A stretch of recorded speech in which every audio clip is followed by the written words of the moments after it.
Bom dia a todos os irmãos. Estamos uma vez mais reunidos no dia do Senhor, ainda que em poucos, mas para cultuar ao Senhor, que é digno da nossa adoração, do nosso culto, especialmente no seu santo dia. Então nós vamos dar início a este tempo de adoração, lendo na sua palavra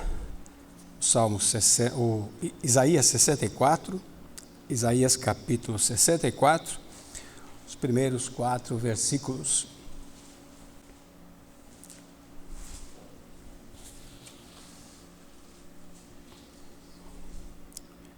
Onde diz assim: ó, se fendesses os céus e descesses, e os montes se escoassem de diante da tua face, como o fogo abrasador de fundição, fogo que faz ferver as águas, para fazeres notório o teu nome aos teus adversários, e assim as nações tremessem da tua presença. Quando fazias coisas terríveis que nunca esperávamos, descias e os montes se escoavam diante da tua face, porque desde a antiguidade não se ouviu, nem com os ouvidos se percebeu, nem com os olhos se viu um Deus além de ti, que trabalha para aquele que nele espera. Congregação, vamos todos juntos confessar onde está o nosso socorro. O nosso socorro está no nome do Senhor, que fez os céus e a terra. Amém. Recebam a saudação, graça a vós e paz da parte de Deus, nosso Pai, e da do Senhor Jesus Cristo. Amém. Ainda nós vamos ler no Salmo 105, mais uma leitura da palavra do Senhor. Agora no Salmo 105 vamos ler juntos os versículos 1 até o 10. Salmo 105, do 1 até o 10.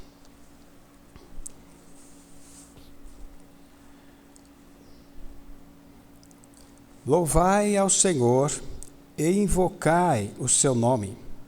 Fazei conhecidas as suas obras entre os povos. Cantai-lhe salmos, falai de todas as suas maravilhas. Gloriai-vos no seu santo nome. Alegre-se o coração daqueles que buscam ao Senhor. Buscai ao Senhor e a sua força. Buscai a sua face continuamente.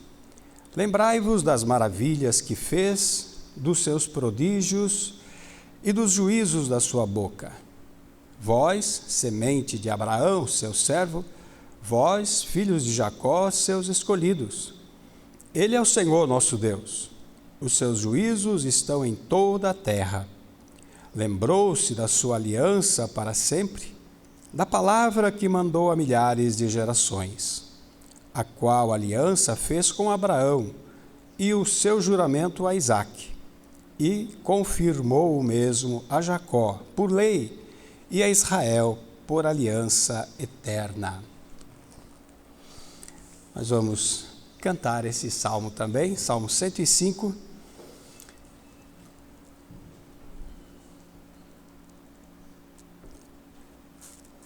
Até o versículo 10. Vamos cantar as 5 primeiras estrofes.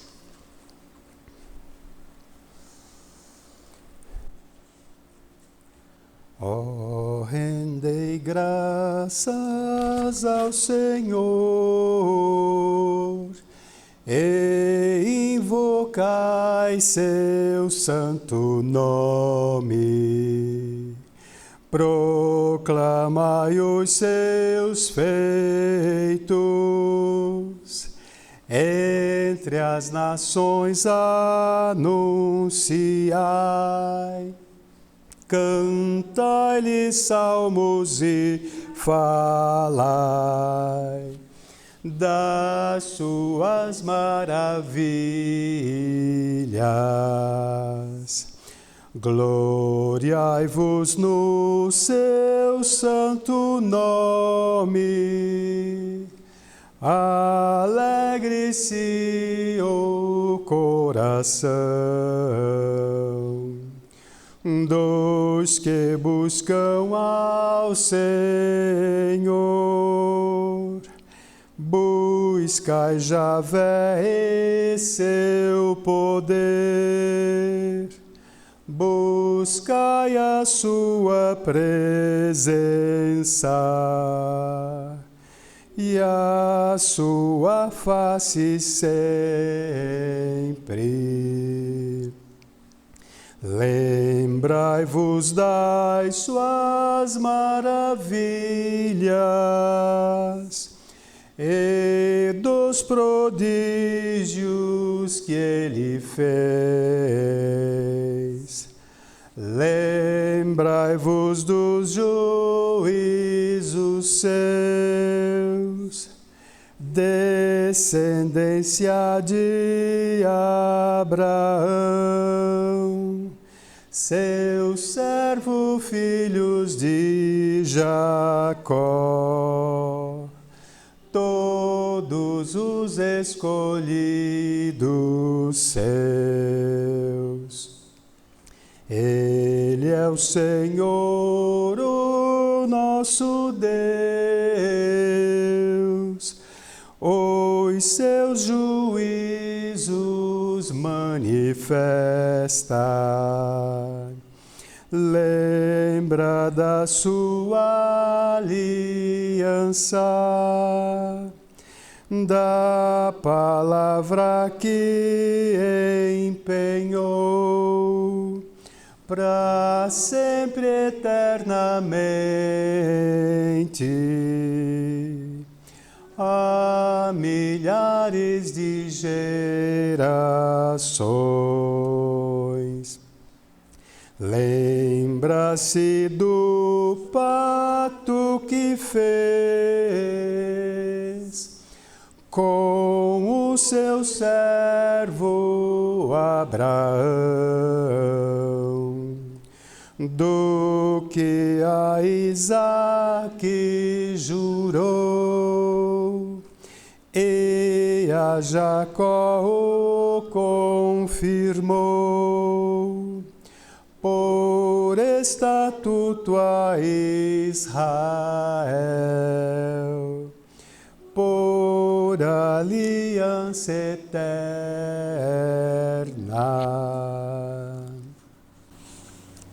Amém. Nós vamos orar ao Senhor nosso Deus, invocando o seu santo nome, buscando a sua santa presença, rogando a sua misericórdia. Senhor Deus, amado Pai Celestial, temos grande alegria em estarmos na Tua presença para Te cultuar, para Te adorar, porque o Senhor é digno da nossa adoração, do nosso culto, digno dos louvores, das ações de graças do Teu povo, da Tua congregação. É maravilhoso podermos estar na Tua presença, acordar a cada manhã e sabemos que o Senhor está conosco. Sabemos que temos esse privilégio, esta bênção, esta alegria única de termos o Senhor sempre presente nas nossas vidas, nos nossos lares, nas nossas famílias, na Tua igreja, conduzindo o Teu povo neste mundo, conduzindo a Tua igreja entre as nações onde estão espalhados os Teus filhos por este mundo todo. Saber que o Senhor governa ainda sobre todas as mesmas nações. Tu governas sobre os céus e a terra. Tu comandas todas as coisas. Todas as criaturas são movidas porque o Senhor é que dá vida a tudo. O Senhor é que dá respiração a todos.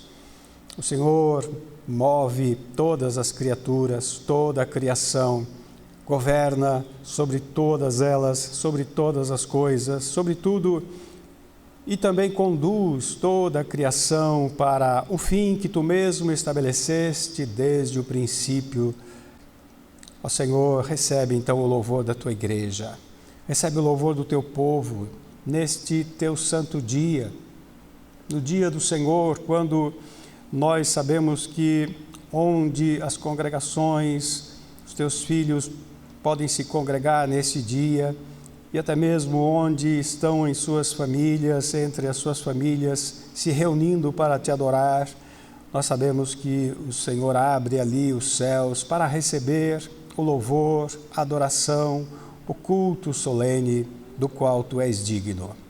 Portanto, Senhor, receba nossa adoração, receba nossa gratidão, nossas ações de graças por tudo que tu és, porque tu és eterno e maravilhoso, e por tudo que tu fazes. As tuas obras são grandiosas, são preciosas, as tuas obras são inigualáveis. Desde o princípio, tu tens feito grandes maravilhas para sustentar, para preservar, para conservar o teu povo neste mundo. Cada dia que vivemos neste mundo é uma bênção, é um dom de Deus, é um milagre do Senhor, porque vivemos num mundo caído, cheio de maldade, cheio de violência, cheio de pecado, cheio de tantas coisas ruins, e o Senhor nos conserva, o Senhor nos mantém, tem nos mantido até aqui íntegros, irrepreensíveis, e assim nós cremos que nos manterás até o dia do Senhor, até a volta do Senhor.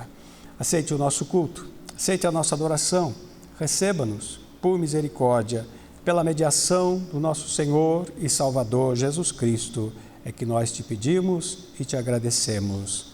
Amém. Nós vamos ainda, meus irmãos, cantar o Salmo 35 agora, também as 5 primeiras estrofes. Salmo 35.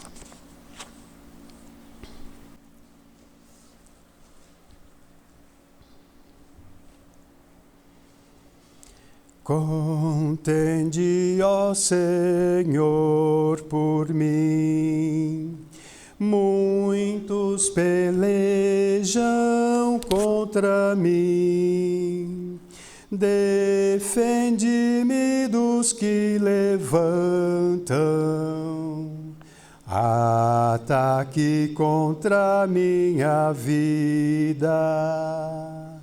Pega o escudo e o broquel, levanta-te para me ajudar. Toma a lança a reprimir os que estão a me perseguir. Diz a minha alma, ó Senhor, eu sou a tua salvação. Sejam cobertos de vexame os que buscam a minha vida. Todos eles voltem atrás, confundidos e atônitos. Todos que intentam o mal e contra mim se levantam. Sejam como a pragana, como a palha ao léu. Sejam impelidos ao vento, o anjo do Senhor os siga. Os cerque e os faça fugir, seja o seu caminho assim, escuro e muito liso, lugar onde vem venho a cair. Ó, que o anjos persiga, sim, o anjo do Senhor, porque sem causa esconderam de minha rede na cova, que sem razão cavaram para minha pobre alma. Sobrevenha-lhes destruição, sem eles o saberem, que a rede posta para mim prenda-os nos seus laços, caiam nessa destruição, e a minha alma se alegrará na tua grande salvação. Sim, no Senhor se alegrará todos os meus ossos dirão: quem é como tu, Senhor?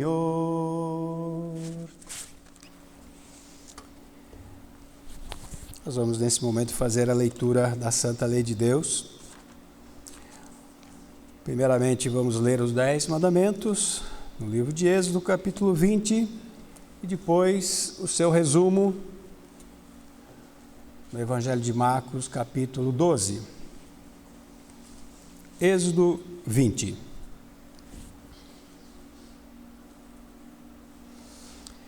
Então falou Deus todas estas palavras, dizendo: Eu sou o Senhor teu Deus, que te tirei da terra do Egito, da casa da perdição, da servidão.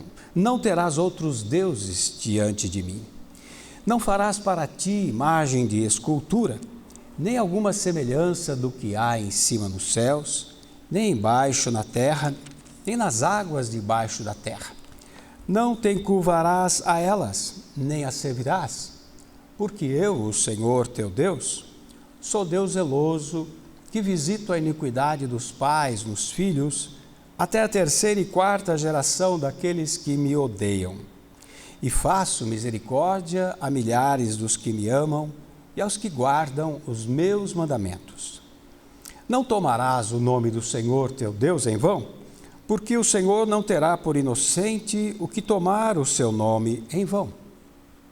Lembra-te do dia do sábado para o santificar. 6 dias trabalharás e farás toda a tua obra, mas o 7º dia é o sábado do Senhor teu Deus. Não farás nenhuma obra, nem tu, nem teu filho, nem tua filha, nem o teu servo, nem a tua serva, nem o teu animal, nem o teu estrangeiro que está dentro das tuas portas. Porque em 6 dias fez o Senhor os céus e a terra, o mar e tudo o que neles há, e ao 7º dia descansou. Portanto, abençoou o Senhor o dia do sábado e o santificou. Honra teu pai e a tua mãe, para que se prolonguem os teus dias na terra que o Senhor teu Deus te dá. Não matarás, não adulterarás, não furtarás, não dirás falso testemunho contra o teu próximo, não cobiçarás a casa do teu próximo, não cobiçarás a mulher do teu próximo, nem o seu servo, nem a sua serva, nem o seu boi, nem o seu jumento, e nem coisa alguma do teu próximo.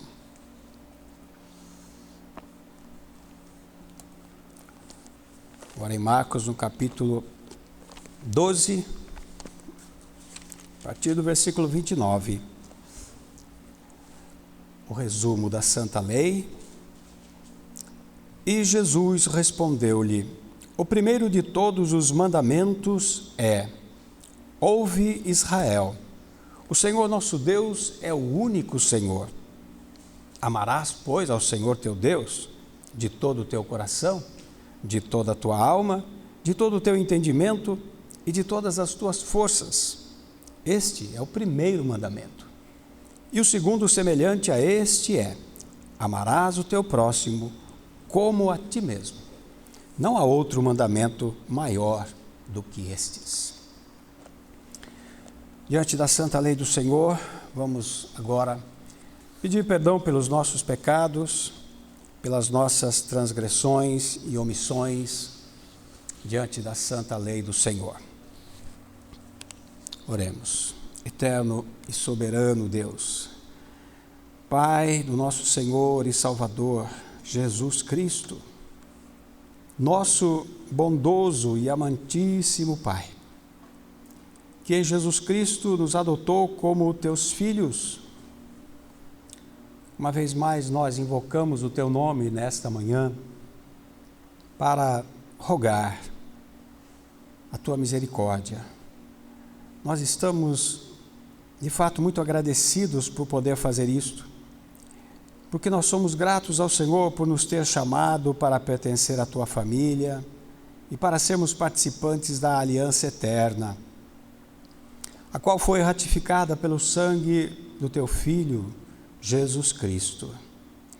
Assim, nesta manhã deste dia do Senhor, queremos então suplicar o teu perdão por sermos tão grandes pecadores, por sermos tão terrivelmente inclinados para o mal. Perdoa-nos por nossos muitos pecados que temos cometido contra o Senhor, transgredindo a tua santa lei ou nos omitindo diante dela, dos teus mandamentos. Nós cometemos muitos desses pecados durante esta semana. Pecamos com os nossos lábios, com os nossos olhos, com os nossos pensamentos, com os nossos sentimentos, com nossas emoções fora do domínio do Espírito Santo. Então perdoa-nos, Senhor. Perdoa-nos por palavras erradas ou maldosas, decisões precipitadas, juízos temerários. Perdoa-nos por nossa impulsividade. Perdoa também pela nossa compulsão alimentar, pelo pecado da gula. Dá-nos o domínio próprio.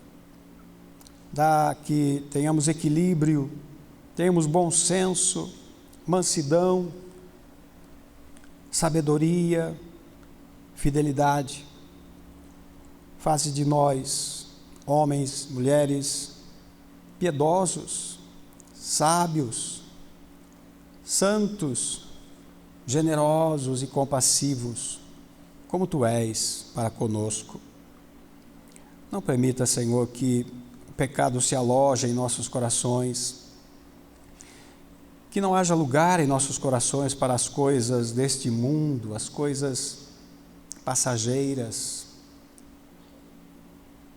mas enche a nossa mente com os teus pensamentos, que não sejamos embaraçados pelas teias de Satanás. Livra-nos, Senhor, das falsas emoções, livra-nos das excitações falsas, guarda os nossos corações, livra as nossas almas das setas do inimigo, guarda nossas almas do grande caçador de almas. Guarda as nossas mentes, nossos corações das enxurradas deste mundo, do lixo deste mundo, que escoa desse sistema caído, tão maligno, tão perturbador, tão opressor. Livra os nossos filhos os filhos da aliança de serem influenciados pelos valores dessa sociedade liberal, consumista, destroçada moralmente. Rogamos, Senhor, que abençoes assim todo o teu povo. Olha para aqueles que estão passando por lutas, por dificuldades, por enfermidades. Fortalece-os, conforta-os, encoraja-os para que vejam sempre a boa mão do Senhor sobre eles e compreendam que os propósitos santos do nosso Deus estão sendo cumpridos. Que todos os teus servos saibam olhar além das circunstâncias e adversidades e ver que tu governas e administras toda a criação, nada fugindo, nada escapando ao teu controle.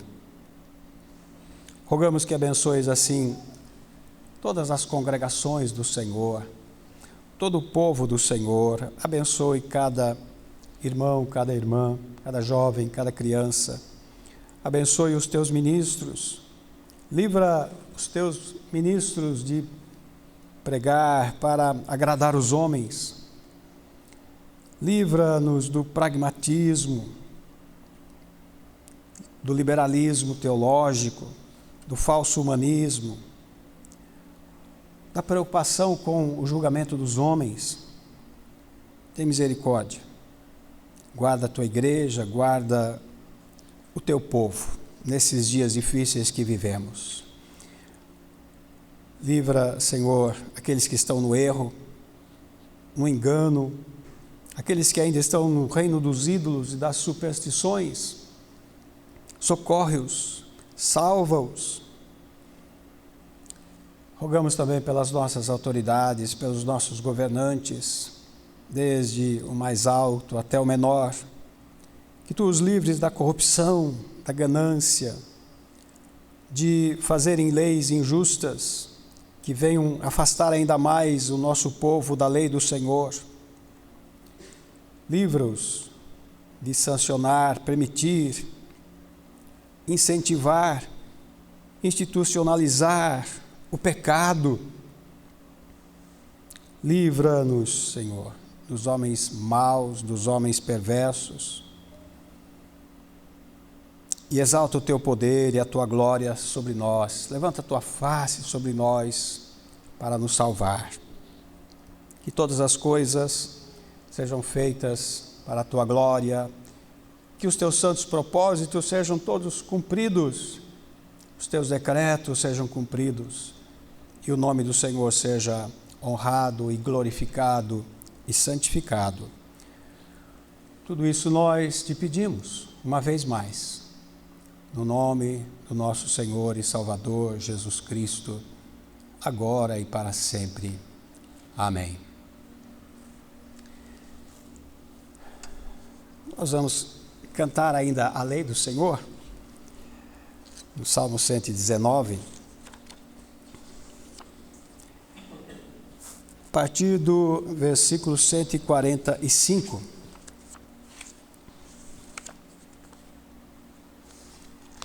Salmo 119, falando sobre a lei de Deus.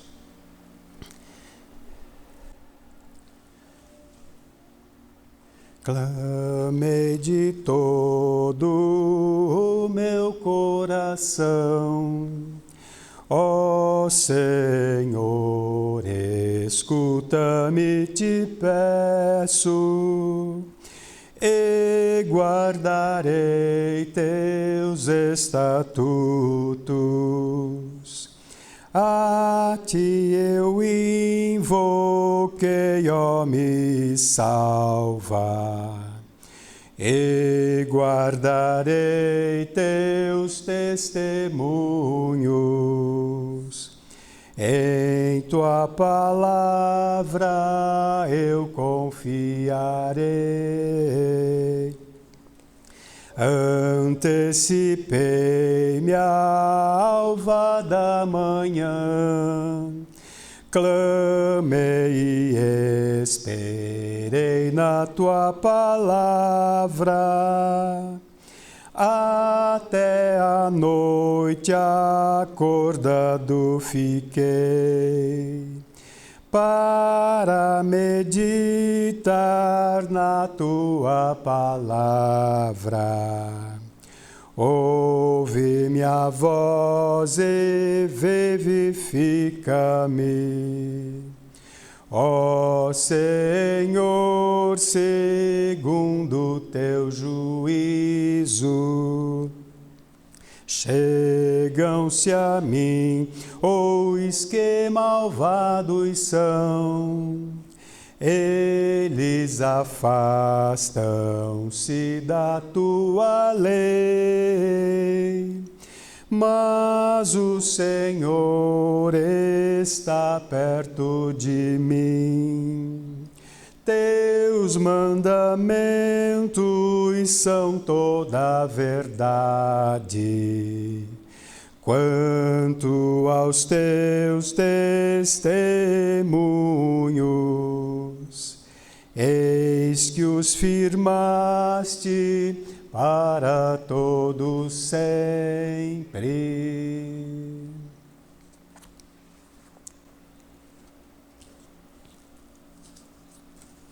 Nós vamos agora fazer a leitura, mais uma vez, do Dia do Senhor 25,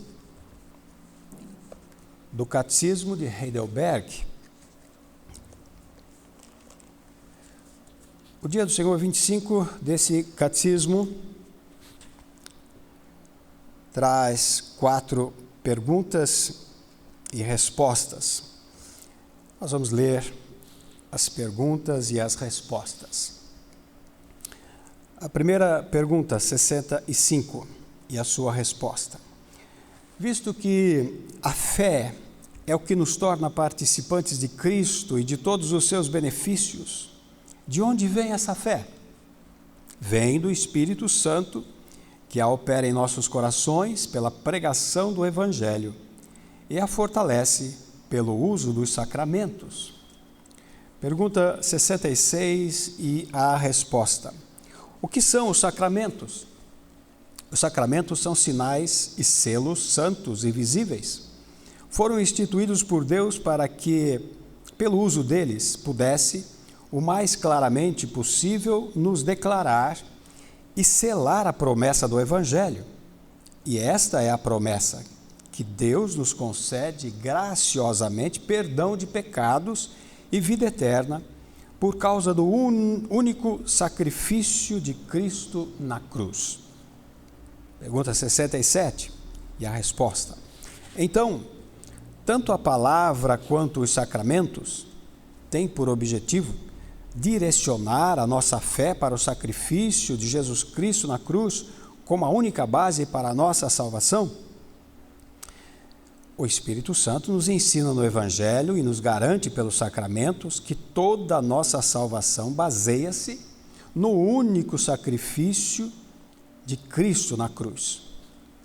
E a pergunta 68, a resposta.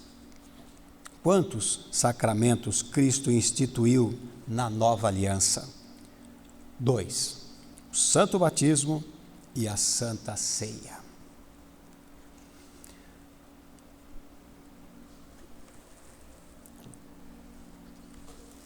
Amados irmãos, amada congregação do Senhor que nos ouve,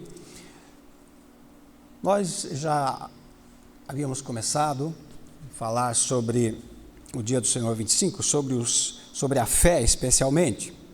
Hoje nós vamos fazer a relação da fé com os sacramentos e dos sacramentos com a fé.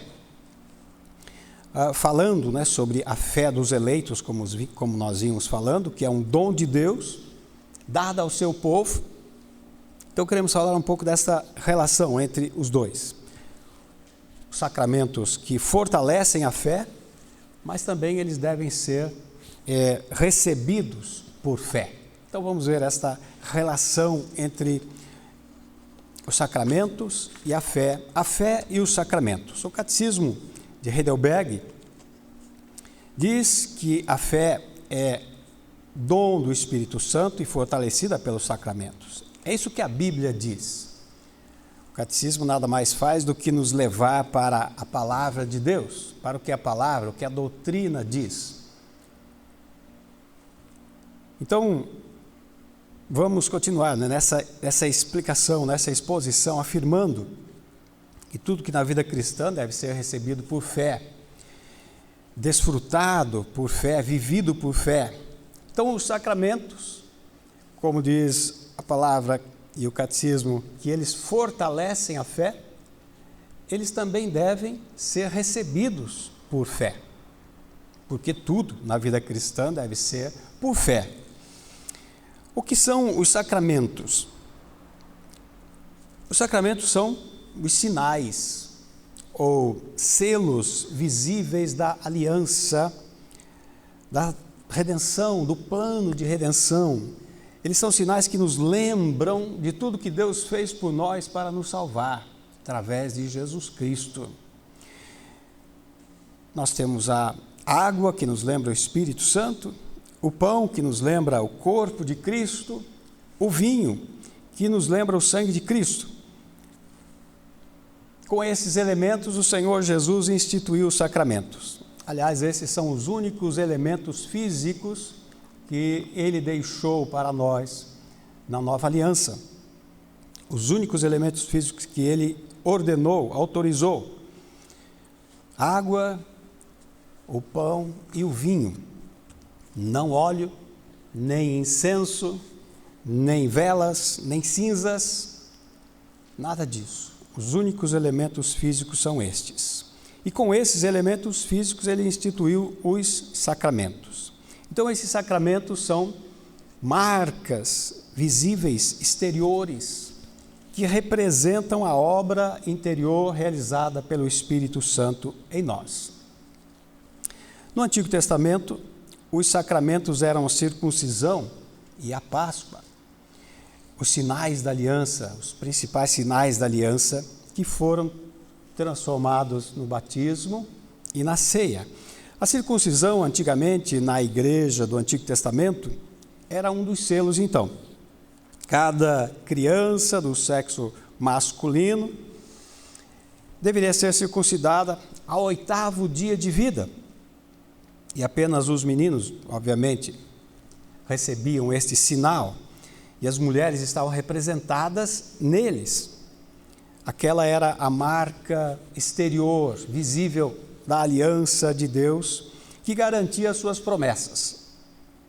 Então a circuncisão significava que aquela alma pertencia ao Senhor, pertencia à congregação do Senhor, à igreja, Carral, chamada no Antigo Testamento. Era do Senhor. Mas todas as promessas de Deus são recebidas por fé e não automaticamente. Por fé, tanto lá no Antigo Testamento quanto cá no Novo Testamento, na Nova Aliança. Tudo é recebido por fé. O homem deve responder a Deus e responder com uma confissão de fé. Uma confissão de fé seguida de sujeição e obediência. Porque depois da circuncisão, as crianças deveriam ser ensinadas e instruídas na lei do Senhor. Lá em Deuteronômio, capítulo 6, a partir do versículo 4, nós vemos isto, que eles deveriam ser ensinados, deveriam ser levados ao crescimento, à compreensão da aliança, até que eles tivessem idade e pudessem responder em fé àquela aliança, aquelas promessas. Então, Deuteronômio 6, versículo 4 e seguintes diz assim: ouve, Israel, o Senhor nosso Deus é o único Senhor. Amarás, pois, ao Senhor teu Deus de todo o teu coração, de toda a tua alma, de todas as tuas forças. E ele continua dizendo: essas palavras que hoje te ordeno estarão no teu coração, e as intimarás a teus filhos, e delas falarás, assentado em tua casa, andando pelo caminho, deitando-te e levantando-te.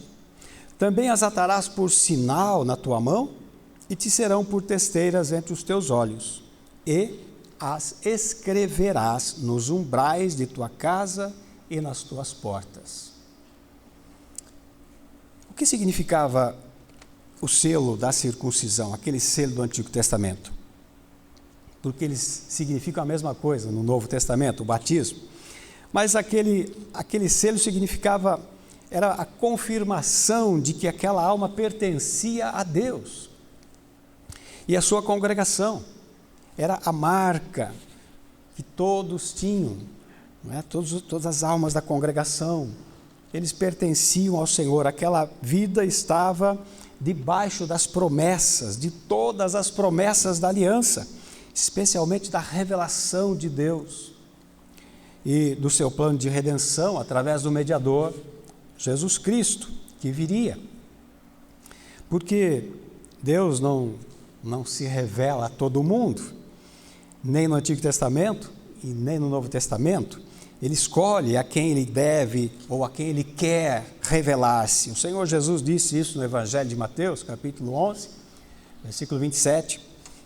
Ele diz assim: todas as coisas me foram entregues por meu Pai, e ninguém conhece o Filho senão o Pai, ninguém conhece o Pai senão o Filho, e aquele a quem o Filho o quiser revelar. Era assim lá e é assim cá. Deus não se revelava a todo mundo. Então, aquele selo da circuncisão era uma bênção muito grande, era um privilégio, colocava todos debaixo dessas promessas de que Deus, se eles respondessem em fé, Deus se revelaria a eles. Era um privilégio único, exclusivo do povo escolhido de Deus. Aquela circuncisão na carne removia a impureza da carne, e desta forma ele simbolizava a obra do Espírito Santo, que faz uma limpeza no nosso interior. Então, a circuncisão significava a purificação do coração, ela apontava para a obra do Espírito Santo no nosso interior, ou daquele povo, naqueles dias, que dava um novo coração, um coração regenerado, uma vida nova. Por isso, em Deuteronômio, capítulo 10, versículo 16, o Senhor já falava isso, que não era a circuncisão exterior que o salvava, mas uma circuncisão do coração. Ele diz assim: circuncidai, pois, o prepúcio do vosso coração, e não mais endureçais a vossa cerviz. O prepúcio do vosso coração era uma operação interior que eles deveriam ter. E mais adiante, em Deuteronômio 30, no versículo 6, lá diz: o Senhor teu Deus circuncidará o teu coração. Porque é claro que esta obra tinha que ser de Deus. A circuncisão exterior o homem fazia, mas a circuncisão do coração era uma obra inteiramente de Deus. Então diz: o Senhor circundará o teu coração e o coração da tua descendência, para amares ao Senhor teu Deus de todo o coração e com toda a tua alma, para que vivas.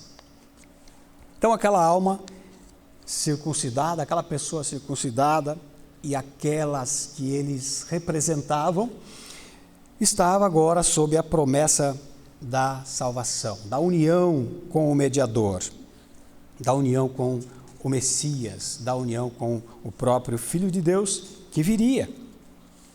Então, há muitas promessas no Antigo Testamento do Senhor dizendo: vos darei um coração novo, porei dentro de vós um espírito novo, porei dentro de vós o meu espírito, significando uma união com Deus. Mas esta obra era inteiramente de Deus. É uma obra que se refere à salvação de fato do pecador. Tanto na Antiga Aliança quanto na Nova Aliança é dessa forma. Os selos são exteriores, apontam para algo que é realizado no nosso interior. Desta forma que Deus instituiu, por exemplo, a circuncisão, quando ele fala a Abraão, lá em Gênesis 17, a partir do versículo 9, nós vemos, ele fala exatamente isso, e acrescenta que essa circuncisão, ela era obrigatória. Era o selo de Deus, e Deus exigia que toda a sua congregação, os filhos da aliança, recebessem este selo. Então, lá em Gênesis 17, 9, Deus disse a Abraão: tu, porém, guardarás a minha aliança, tu e a tua semente depois de ti, em todas as gerações. E é esta a minha aliança que guardareis entre mim e vós, a tua semente depois de ti, e a tua semente depois de ti, que todo macho será circuncidado. Circuncidareis a carne do vosso prepúcio, e isto será por sinal da aliança entre mim e vós. O filho de 8 dias será circuncidado, todo macho nas vossas gerações, nascido na casa, comprado por dinheiro, qualquer estrangeiro que não for da tua semente. Todos devem ser circuncidados. Com efeito, ele diz, será circuncidado o nascido em tua casa, comprado por teu dinheiro, e estará meu concerto na vossa carne por aliança perpétua. Aí ele acrescenta: e o macho com prepúcio, cuja carne do prepúcio não estiver circuncidada, aquela alma será extirpada do seu povo, porque quebrou a minha aliança. Era assim no Antigo Testamento. E é assim no Novo Testamento. É o selo de Deus. É Deus que marca o seu povo com este selo. A sua congregação com este selo. No Novo Testamento, no lugar desta circuncisão sangrenta, ficou o batismo, o santo batismo. Hoje, na Nova Aliança, então, não há o derramamento de sangue. Não há mais nenhum derramamento de sangue. Todo derramamento de sangue foi proibido. Está proibido na Nova Aliança. Então, aquele sacrifício de animais e a circuncisão foi proibida. Agora, em lugar da circuncisão, o Senhor Jesus instituiu o santo batismo, realizado com água. Um dos elementos que ele deixou, os elementos físicos que ele deixou na Nova Aliança. Então, esse é realizado com água e deve ser feito nas mesmas condições que a circuncisão era realizada, né, quando a criança nasce. E agora, o Senhor também, obviamente, autorizou que as mulheres recebessem este selo, porque agora é um batismo com água sobre a sua cabeça. Então, as mulheres são incluídas e todos da congregação recebem esta marca, este selo, este sinal. E o santo batismo tem o mesmo significado que a antiga circuncisão. Ele aponta para a mesma realidade. Só mudou a forma, só mudou a maneira, mas ele aponta para as mesmas realidades. O batismo, o apóstolo Paulo disse que representa a circuncisão de Cristo. Em Colossenses 2,11 ele fala isso, que o batismo agora representa a circuncisão de Cristo. Ele diz que é uma obra realizada dentro de nós. Aponta para uma obra, novamente, ele diz, realizada dentro de nós. A água do batismo sobre a nossa cabeça significa a lavagem interior que o Espírito Santo realiza em nós. É a mesma realidade. A marca da água, ela é visível por Deus. Deus reconhece todos os seus batizados, aqueles que pertencem à sua congregação. E significa que essa alma pertence ao Senhor, pertence à sua congregação, pertence à igreja. A igreja é batizada, é composta por aqueles que são batizados, recebem um selo, o batismo, em nome do Pai, do Filho e do Espírito Santo. Assim Jesus ordenou. E ele significa a morte, o sepultamento da velha natureza. O que significava a circuncisão, que era o corte da velha natureza, a morte da velha natureza, o sepultamento. Em outras palavras, a regeneração, o novo nascimento que o Evangelho nos ensina. E também significava, obviamente, a união com o mediador. Aquela circuncisão apontava para a união com o mediador. o santo batismo opera para a mesma realidade, uma união com o mediador. Nós somos unidos a ele. O segundo selo que tinha no Antigo Testamento, na Antiga Aliança, era a Páscoa. E esta Páscoa, no próprio dia da Páscoa, Jesus comemora a última Páscoa e no lugar dela institui a Santa Ceia. Também ele muda os elementos naturalmente. Não haveria mais cordeiro a ser sacrificado, ele era o cordeiro que estava para ser sacrificado. Depois da sua crucificação, também nenhum cordeiro deveria ser mais sacrificado. Agora ele diz, é só o pão e o vinho. O pão simbolizando a carne e o vinho simbolizando o sangue. Os outros dois elementos físicos que o Senhor deixou para a nova aliança. Então, na Páscoa antiga, um cordeiro era sacrificado e era comido pelos que sacrificavam. Aquele sacrifício apontava para a morte substitutiva, inclusiva, do mediador, que viria, que é o Senhor Jesus Cristo. Deus o estabeleceu assim. Aquele sangue do cordeiro, que era derramado, era o sangue da expiação pelos pecados. A carne comida, novamente, significava participação com o mediador, uma união com o mediador. A carne significava essa união, o alimento que ele recebia.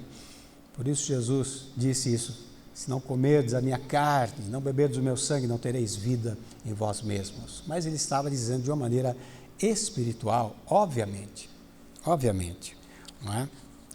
Jamais era para comer a sua carne física ou beber o seu sangue físico. Então, aquele cordeiro mostrava isso. A carne do cordeiro significava essa união com o mediador, com o seu substituto. Por isso que o ofertante colocava as mãos sobre a cabeça daquela vítima, para que fosse aceito por ele. Era assim que eram feitos os sacrifícios. Por exemplo, em Levítico, ele fala isso em vários capítulos, mas logo no primeiro capítulo de Levítico ele fala do holocausto. Era um pouco diferente o sacrifício do holocausto, porque a vítima era queimada totalmente, mas mostra como eles faziam o sacrifício.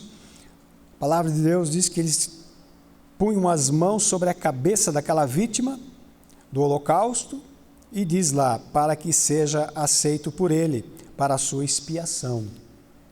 Porá a sua mão sobre a cabeça do holocausto, da vítima. Colocava as suas mãos e o cordeiro era sacrificado em seu lugar, como um substituto dele. Então era assim que funcionava. A Páscoa também era obrigatória. Todo o contexto do Antigo Testamento mostra isso. Desde a sua própria instituição, no Egito ainda, lá em Êxodo 12, a palavra mostra que quem não sacrificasse a Páscoa, não aplicasse o sangue sobre as portas das suas casas, morreriam. Teriam a morte dentro de casa, matando especialmente o seu primogênito. Então era obrigatória a Páscoa, e assim foi por toda a história de Israel. Na própria instituição nós vemos isto. Agora, irmãos, é muito bom nós lembrarmos quando falamos sobre os sacramentos e fé, sobre as superstições em relação a eles. É muito importante saber aquilo que eles significam, para onde eles apontam, e eles devem apontar sempre, levar a nossa fé sempre, porque a fé, os irmãos se lembram que nós falamos que a fé dos eleitos nós recebemos para crer em Cristo. Ninguém recebe fé dos eleitos para crer nos ídolos, para crer nas superstições. A fé dos eleitos nos leva de volta para Cristo, nos volta para o mediador. Assim também os sacramentos. Eles devem nos levar para o mediador, para Cristo, para aquilo que é a realidade deles. No Antigo Testamento eles eram tipos que apontavam para o mediador. No Novo Testamento eles são símbolos que apontam para o mediador. De todas as formas, os sacramentos, tanto lá quanto cá, tem que apontar para o mediador. E a nossa fé, então, deve ser no mediador. Nossa fé deve ser posta no mediador, não nos sacramentos em si, não nos elementos do sacramento, porque por causa desta falta de compreensão é que tem havido tantas superstições em relação aos sacramentos e em relação à fé também. Muitos não sabem o que é fé bíblica, muitos não sabem o que são os sacramentos, o que eles significam de fato. Então, há muitas superstições quanto aos sacramentos. A igreja chama de sacramento justamente pela importância deles. Se fosse uma coisa sem importância, de pouca importância, o Senhor não ordenaria. Tudo que o Senhor ordena, obviamente, isso é da máxima importância. Então não podemos dizer que isso não é importante, o batismo não é importante, a ceia não é importante. Eles podem não salvar, mas Deus ordenou, é uma ordenança de Deus. Então, se é uma ordenança de Deus, eles se tornam sacramentos, porque eles também nos trazem bênçãos. Nós vamos ver isto. Então, eles são importantes. Devemos recebê-los, esses sacramentos, obedecer, nos submeter a eles, mas ter todo o cuidado aqui para não escorregar para as superstições, o que muitos têm feito, e não agora, ao longo dos séculos, quantas superstições em relação aos sacramentos. Então, os sacramentos, é bom dizer, eles em si não salvam. Não são os sacramentos que salvam aqueles que o recebem. A recepção dos sacramentos não assegura automaticamente a salvação daquele que recebe, do participante. Eles são importantes, nós somos abençoados ao recebê-los, porque estamos obedecendo a Deus, contudo, eles não salvam automaticamente. Aí é que está a relação da fé com os sacramentos. Se a fé é alimentada pela participação dos sacramentos, os sacramentos também devem ser recebidos por fé e não de uma maneira supersticiosa. Aqui está um grande perigo. Então, a participação dos sacramentos sempre foram obrigatórias, mas não operam automaticamente a salvação, porque são selos exteriores, e selos exteriores não podem salvar, não foram dados para salvar. E a salvação da alma sempre dependeu de uma obra interior do Espírito Santo, tanto lá no Antigo Testamento, como no Novo Testamento. Ninguém era salvo só porque tinha o selo da aliança. Ele tinha que responder em fé, tinha que haver uma obra no seu interior de regeneração, de mudança de coração. Daí a advertência do Senhor. Vocês não devem só ser circuncidados fisicamente, mas o seu coração interior deve ter algo na sua alma, no seu íntimo.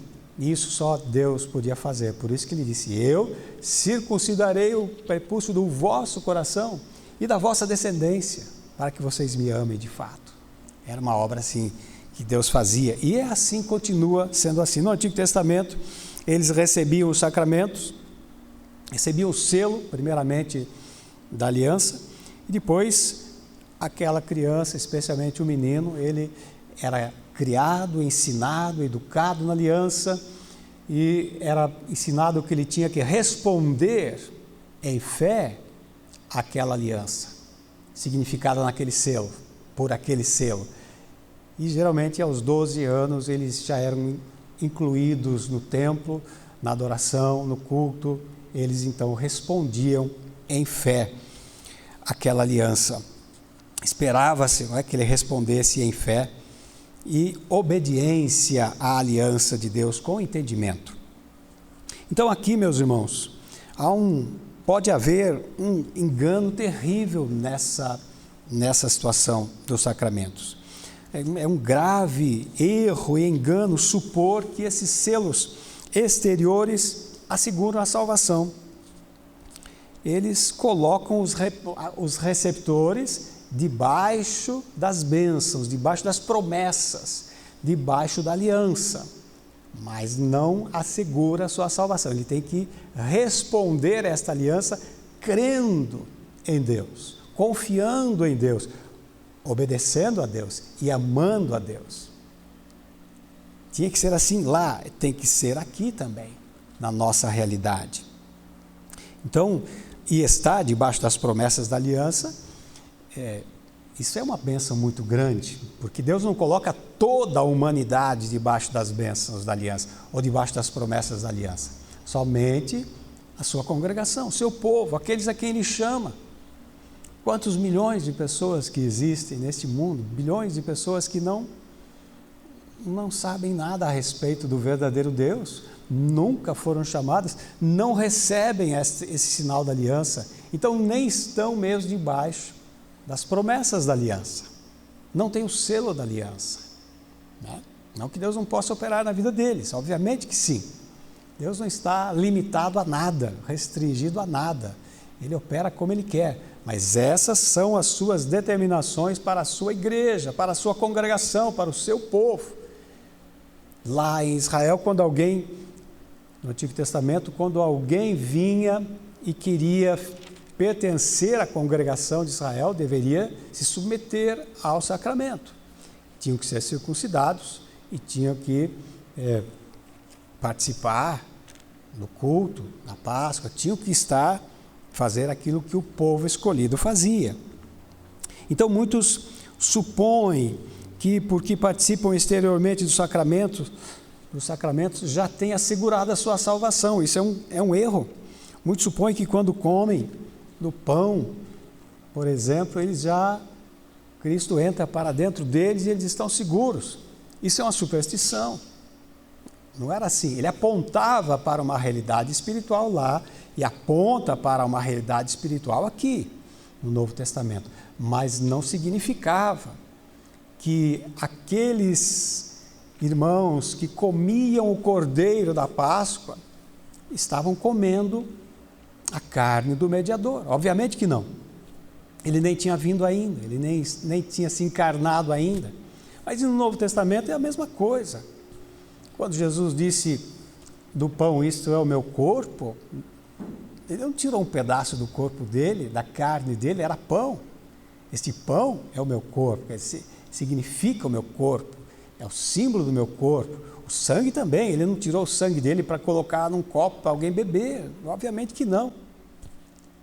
Os judeus ficariam horrorizados se ele fizesse isso, eles não bebiam sangue, não comiam sangue. Jesus deu do vinho, disse, este é o meu sangue. Eles entenderam perfeitamente, não houve nenhum questionamento, comeram o pão, sabendo que apontava para a carne de Jesus e comeram e beberam o copo do vinho, entendendo que apontava para o mediador, para Cristo. Né? Então, muitos ainda hoje têm essa superstição. Mesmo alguns pensam, supõem que mesmo que não haja uma resposta em fé, mesmo que não haja obediência, mesmo que não haja amor para com o Senhor, mesmo que não haja sã doutrina, eles comendo o pão, Cristo entra dentro deles. Isso é supersticioso. Não é assim que funciona. Nem lá, nem aqui. Então veja a relação entre fé e o sacramento e fé. Nós recebemos por fé, cremos e então obedecemos, seguimos, amamos o nosso Senhor. Então muitos acham que, supõem quando eles estão ali comendo o pão da comunhão, da Eucaristia, Cristo entra neles e eles estão salvos. Não é o que a Bíblia ensina. Muitos supõem que porque foram batizados, participam da Eucaristia, já estão salvos, mesmo não tendo a fé, mesmo não tendo a sã doutrina. Enganam-se. Assim como lá eles não comiam da carne verdadeira do Cordeiro de Deus, também aqui nós não comemos da carne verdadeira do Cordeiro de Deus. Até porque Jesus está no céu agora. Então, as superstições são muito fáceis de entrar na igreja, como alguns sabatistas supõem que guardando o sábado eles são salvos. O sábado era um outro sinal da antiga aliança que aponta para Cristo, que é Cristo, o nosso sábado. Muitos acham que guardando o sétimo dia já estão salvos. Então a nossa confiança, o que eu quero deixar claro aqui, não está nos sacramentos ou nos elementos, mas a nossa fé está naquilo que eles representam. Fé no sacramento ou nos elementos do sacramento não é fé, é superstição. É assim que a palavra de Deus nos mostra. Esses sinais, sacramentos, eles precisam, como nós dissemos, de uma resposta. Eles têm que ter uma correspondência interior. Só assim eles vão se tornar efetivos para a salvação, quando há correspondência interior. O santo batismo, que é um selo exterior, com água, o batismo com água, representa o batismo do Espírito no nosso espírito, na nossa alma, no nosso interior, o selo do Espírito Santo em nós. É assim o ensino apostólico. Efésios 1, versículo 13, diz assim: em quem vós estáis, em Cristo, depois que ouviste a palavra da verdade, que é o evangelho da vossa salvação, tendo também crido nele, em Cristo, fostes selados com o Espírito Santo da promessa. Então, não é o batismo com água que salva, mas o batismo, o selo, não é o selo de água, mas é o selo do Espírito Santo. E ele repete na mesma carta, Efésios 4, no versículo 30, não entristeçais o Espírito Santo de Deus, no qual estáis selados para o dia da redenção. Selados com o Espírito Santo de Deus. Este é o selo interior, é a correspondência interior, é isso que salva, é isso que assegura a salvação. O apóstolo Paulo diz também, em sua carta aos Romanos, que nem todo judeu é judeu. Na realidade, no contexto do Antigo Testamento, nem todo israelita era israelita, de fato. Dizendo a respeito desse assunto, que muitos deles só tinham o selo exterior, tanto lá como cá. Eles não tinham a correspondência, não tinham o selo interior, não tinham a obra interior do Espírito de Deus. Romanos 2, versículo 28 e 29, ele diz assim: porque não é judeu o que é exteriormente. O que era um judeu exteriormente? O que tinha o selo da aliança, a circuncisão. E nem é circuncisão o que é exteriormente na carne. Ele disse, não é isso para a salvação. Aí ele diz, mas judeu é o que é no interior. E circuncisão, aí ele fala o que o Senhor falou lá em Deuteronômio 30. Ele diz, circuncisão é aquela do coração, no espírito, não na letra, cujo louvor não provém de homens, mas de Deus. Quer dizer, não é uma coisa que os homens fazem. O louvor não provém de homens, o louvor é de Deus. É Ele que sela dessa forma. A verdadeira circuncisão que salva a alma era a obra interior do Espírito Santo, o selo do Espírito Santo, a circuncisão de Cristo. É isto. É isso que salva. Então, meus irmãos, nós estamos falando da relação entre os sacramentos e a fé e os sacramentos. A fé que é fortalecida pela participação dos sacramentos e a mesma fé que deve receber os sacramentos, né, apontando, olhando para a realidade desses sacramentos, para o que eles apontam, a realidade espiritual. Então, os sacramentos, né, só se tornam eficazes quando recebidos pela fé e o Espírito Santo opera no seu interior. É assim que funciona. Então, quando você come, por exemplo, o pão da Eucaristia, da ceia, da comunhão, você não está comendo fisicamente Cristo, mas pela fé, Você está se alimentando, ou alimentando o seu espírito, não o seu. O pão vai alimentar só o estômago, mas isso não é isso que salva. Muitos podem comer o pão e não acontecer nada. Naquela hora nós cremos e recebemos a bênção que o Senhor Jesus pronunciou lá no dia ou na noite que Ele instituiu o sacramento da ceia. É aquela bênção. Ali Ele disse: este pão é o meu corpo. Esta é a bênção.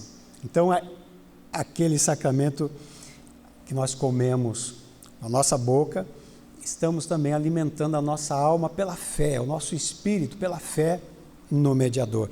Pela fé, nós estamos participando dele, porque ele abençoou os sacramentos. É uma instituição dele, por isso chama sacramento. Uma coisa divina, uma coisa de Deus, do Senhor Jesus Cristo. Então, é pela fé. Os sacramentos são recebidos, se tornam úteis aos eleitos de Deus pela fé. E essa fé é fortalecida, então, pelos sacramentos. Tudo na vida cristã, meus irmãos, tem que ser por fé. O nosso culto tem que ser por fé. E fé que leva à sujeição e à obediência, porque essa é a marca da fé verdadeira. Então, nós temos um exemplo de Abel, só um exemplo, em Hebreus capítulo 11, versículo 4, onde fala dos homens e mulheres de fé. Hebreus 11, 4 diz que quando Abel ofereceu o culto, ofereceu o seu sacrifício, ele fez pela fé. Isso que agradou a Deus. Porque Hebreus fala que ninguém pode agradar a Deus se não for pela fé. E Abel ofereceu um sacrifício, pela fé ele ofereceu a Deus um sacrifício maior, quer dizer, melhor, mais perfeito do que Caim. Então ele alcançou o testemunho de que era justo, foi justificado, dando Deus mesmo testemunho dos seus dons. E por ela, depois de morto, ainda fala. Caim não ofereceu pela fé. Podia haver até superstição em Caim, mas a fé, porque a fé leva à obediência, à sujeição. Abel ofereceu um cordeiro, tipo do cordeiro de Deus, isso era fé. Caim ofereceu do fruto da terra, isso era desobediência. O fruto da terra não poderia purificar os pecados, não serviriam de mediação, não apontavam para o mediador. O cordeiro de Abel, sim, apontava para Jesus Cristo, o mediador. Então Deus se alegrou, porque a fé obedece. Fé que não leva à obediência e à sujeição e à sã doutrina, ela não é fé. Ela é superstição, mas não é fé. É confissão positiva, qualquer coisa assim, mas não é fé.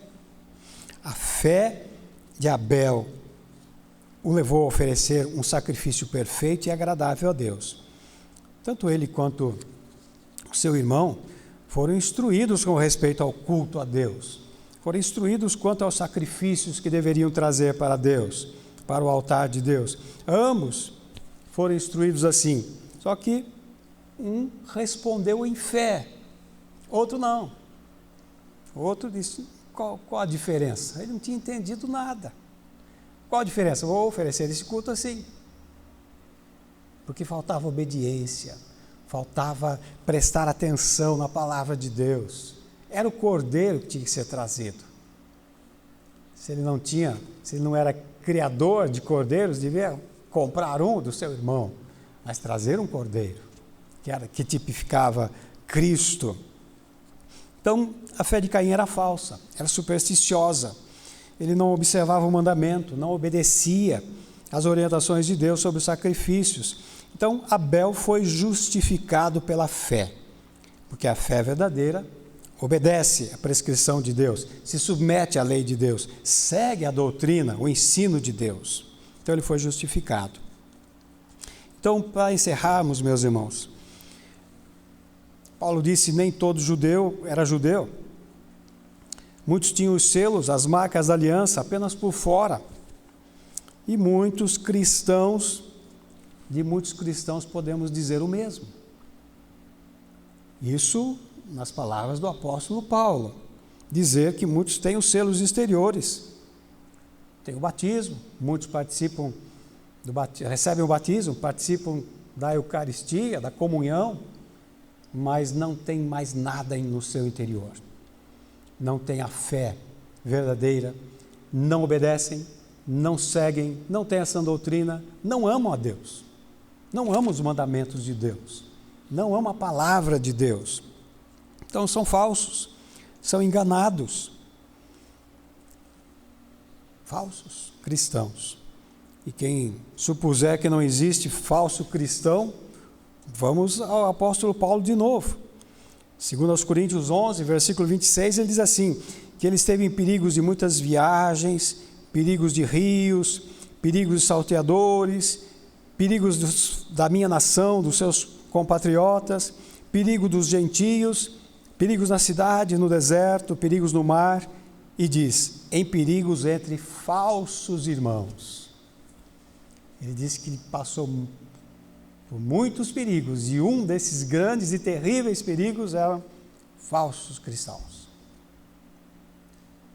Então o Evangelho diz que existem falsos cristãos, que têm os selos exteriores, mas não são de fato cristãos.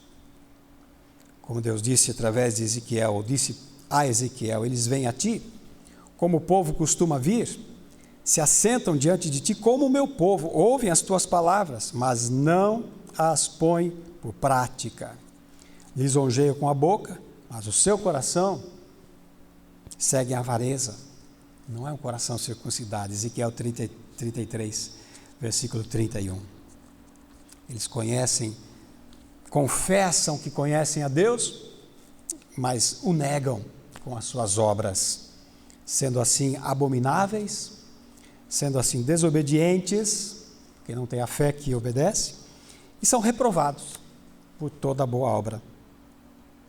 Tito 1,16. Então, amados, nós não podemos ser apenas ouvintes. O cristianismo é uma vida de fé, é uma vivência de fé, tem que haver prática. Os cristãos ouvintes apenas estão no erro, estão no engano. Temos que ser praticantes. Em qual categoria que você se encontra? Ouvintes apenas ou praticantes da sã doutrina, da palavra de Deus? Se não receber os sacramentos por fé, obedecendo e seguindo a Cristo, os selos exteriores não o salvarão. Para que você seja salvo, você precisa ter o selo interior, a circuncisão do coração, a obra do Espírito Santo no seu interior. Esse selo deve ser recebido pela fé que Deus nos dá. Essa é a relação entre a fé e os sacramentos e a fé. Que Deus abençoe a sua palavra e aplique ao seu coração, no nome do Senhor Jesus. Vamos orar para isto.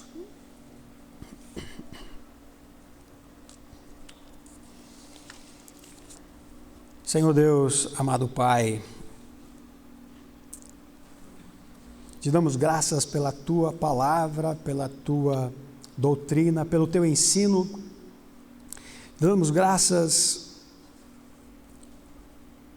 por pertencermos ao teu povo, à tua igreja. Damos graças ao Senhor por nos chamares e te revelar a nós em Jesus Cristo. Agradecemos pela obra do Espírito Santo, a verdadeira obra do Espírito Santo, que é transformar corações, que é nos dar coração novo, que é nos dar um espírito novo, que é Ele mesmo habitar em nós e nos fazer andar nos seus caminhos e obedecer a sua lei e amá-lo de todo o nosso coração, com todas as nossas forças, com entendimento, porque nos tens dado a sã doutrina. Que a tua palavra possa cair em corações preparados pelo Espírito Santo, para recebê-la como a verdadeira semente, como a semente mais pura, que produz os frutos a 100 por 1, para a glória do Senhor. Em nome de Jesus. Amém. Vamos para o encerramento, meus irmãos, cantando o Salmo 23, harmônico.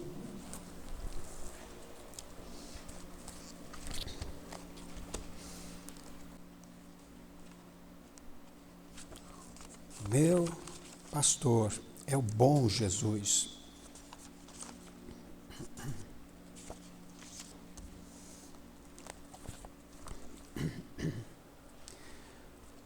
O meu pastor é o bom Jesus, jamais me deixará.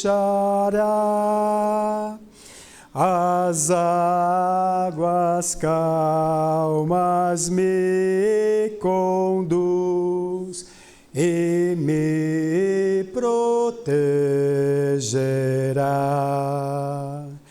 As minhas forças vêm nutrir em nome do Senhor.